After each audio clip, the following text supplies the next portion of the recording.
Hello, আসসালামু আলাইকুম। সবাইকে জানাই আমার একটা নতুন ভিডিওতে স্বাগতম। আজকে আমি মূলত কথা বলবো বাজিকা পাখির ব্রিডিং নিয়ে, এবং আমি একটা স্টেপ বাই স্টেপ প্রসেস দেখাবো কীভাবে বাজিকাকে আমি ব্রিডিংয়ে বসাই এবং কিভাবে কি করি।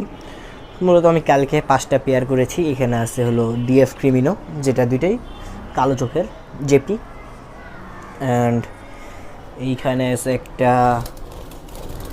রেনবো মেল এবং ডায়লুট ফিমেল। এইখানে রয়েছে দুইটা ফ্যালো বোস, আর এখানেও ফ্যালো। এখানে মোট 4টা পেয়ার ক্যালকুলেট করেছি ব্রিডিংয়ের উদ্দেশ্যে, আর এইখানে হয়তো বা খুবই জলদি এই জোড়াটা ডিম দেবে ইনশাল্লাহ। তো আমি এই 4টা পেয়ারকে বর্তমানে ব্রিডিংয়ের জন্য সিলেক্ট করেছি। সবগুলো আমার বাছাইকৃত পাখি এবং রেজাল্ট পূর্বেও দেখা পাখি বলা যায়।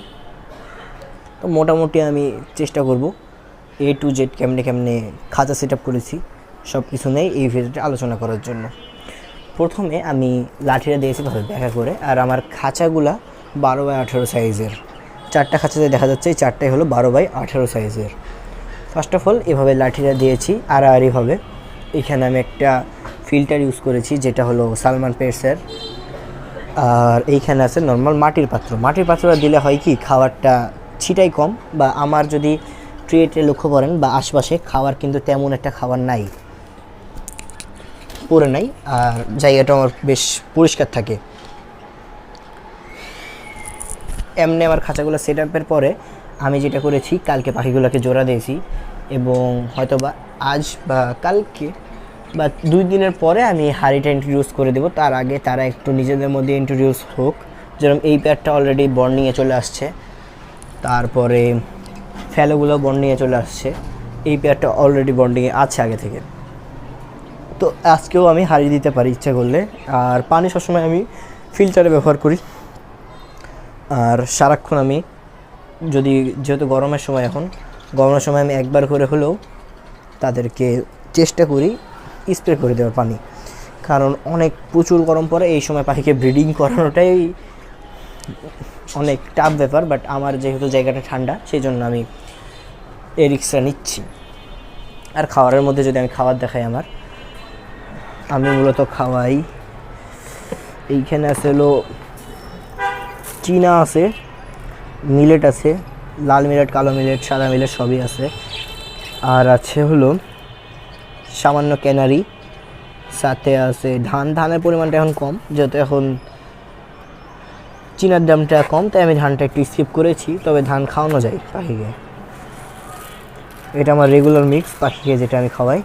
আর যদি বাচ্চা বের হয় বা বাচ্চা ওঠে, তখন আমি তাদেরকে ক্যানারি প্রোভাইড করি আলাদাভাবে, একটু এক্সট্রা ক্যানারি সবসময় আমার কাছে থাকে। সাথে আমার সবগুলা কেজে একটা করে ক্যাটেল ফিশ বন দেওয়া থাকে। মিনারেল ব্লক আমি ইউজ করি না, জাস্ট ক্যাটেল ফিশ বনটা ইউজ করি, আর এটাই আলহামদুলিল্লাহ অনেক ভালো কাজ করে। সাথে আমার আছে হলো হোমমেড এটা সফট ফুড পাউডার। এই সফট ফুড পাউডারটা আমার হোমমেড বানানো। যদি কারো প্রয়োজন হয় সফট ফুড পাউডার, আমাদের কাছে চাইতে অর্ডার করতে পারেন। আমরা বাজারের থেকেও মার্কেট প্রাইস অনেক কমে দিতে পারবো, এবং ইনগ্রিডিয়েন্টস অনেক ভালো। একবার খাওয়িয়ে পাইকে ট্রাই করতে পারেন, অল্প নিয়ে ট্রাই করতে পারেন।